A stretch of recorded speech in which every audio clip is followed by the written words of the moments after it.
Oh, don't mind me. You know, this celebration of this wonderful land of Monster Hunter, it reminds me, wearing this costume so reminds me Leticia from Star Ocean. But, anyways, let's just cut the chase, shall we? What's up, big YouTube? Excalibur here. In today's video, we're gonna go over Dahaad Kazama. If you're wondering why I named him Kazama at the end, if you play Tekken, you will mainly understand why. Okay, so yeah, I've been saying Dahaad Kazama for now almost like a year now since this game was released. So, doesn't hurt to joke around. So today we're gonna go over and discuss about Dahaad Kazama. So without further ado, let's go right into it, shall we? Epic YouTube, Excalibur from the future. Listen, Excalibur got a list of individuals who are not subscribed to the YouTube channel. You should subscribe. If you want to become the most epic person in the planet, you should subscribe to the channel. Otherwise, you're missing out. Now back to the video. So the first armor piece for Arch-Tempered Dahaad is none other than a helm. It'll give you 3 slots with a level 2 foray, which if you poison or paralysis a target, you gain at level 5 15 attack and 20 affinity. But in my opinion, I would not recommend for foray for most of the part, because here's a problem. And in my opinion, foray is like the worst skill in the game.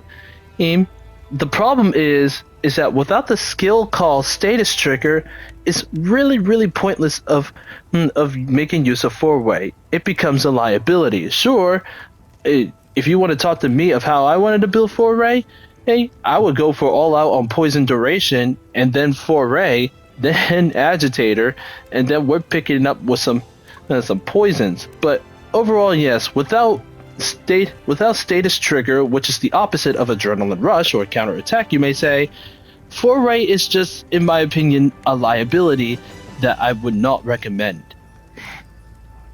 But the one that I'm pointing out that I already built is none other than Dahaad chest piece that already gives you 2 agitators and 2 slots, already the best on the chest piece slot.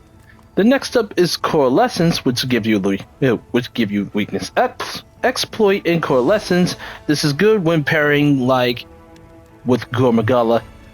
Gormagala's frenzy build most of the time. Because just the helm of the Gormagala helmet isn't enough to justify for using it, so this one I do recommend building for weakness exploit as well, as it also gives you some affinity.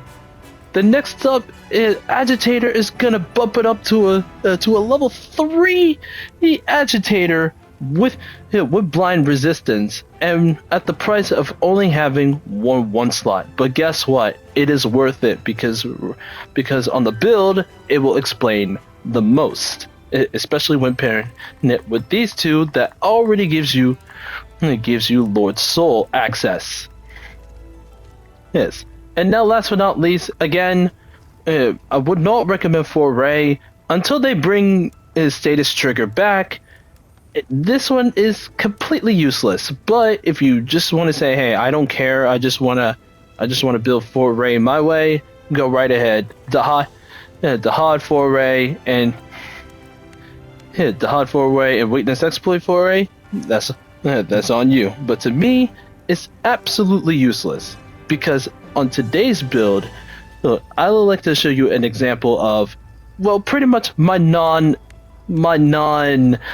and Gormagala build for this wonderful Arch-Tempered, especially when you get the GOG armor, or GOG weapon, or GOG armor, you may say. Now let's get to the other part.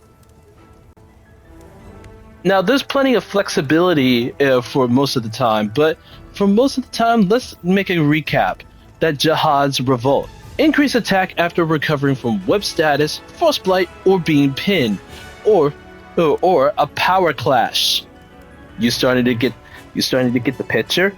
And then you get Blind Counter 2, which greatly increases the attack after recovering from web status, frostbite, or being pinned, or a power clash. But you know what I'm getting all this for?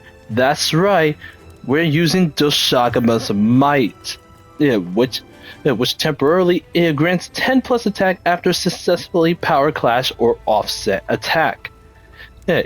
And the same goes with level 2, but 25 attack after successfully power clashing or offset attack.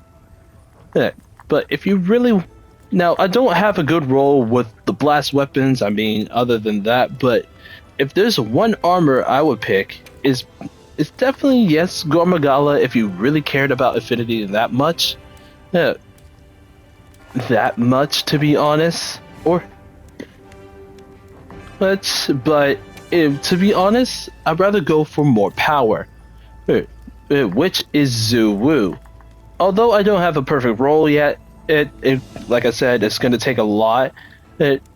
Thanks to like Lord Soul, for example, you wanted to have Lord Soul Zuwu, which is Protein Friend. It temporarily grants attack plus 15 after eating items such as well done steak. Or if you don't want to go for more power, you can always go back to Gormagala, have Gormagala Lord Soul combine, and then you get to freely have like Black Moon Eclipse and go for Gormagala Lord Soul, which also grants you guts tenacity for the group skill. And thanks to having maximum agitator, there's no need for Uduna's quick sheath, which means it leaves plenty of room for others. And what will combine good with Dahaad, both the chest piece and the waist? Why Guardian Doshagama's brace and helmet, of course. That gives us an extra slot thanks to Transcendence, and then which gives us more slots, let us access to have Decoration Defense level 3, and same goes with the leg armor below. Right now we don't have the best roll for the weapons up top, but I would pick Zuwu Lord's Soul overall for this build to be complete. Pretty much a non-Gormagala build, that I would say, from my opinion. And that will be pretty much it.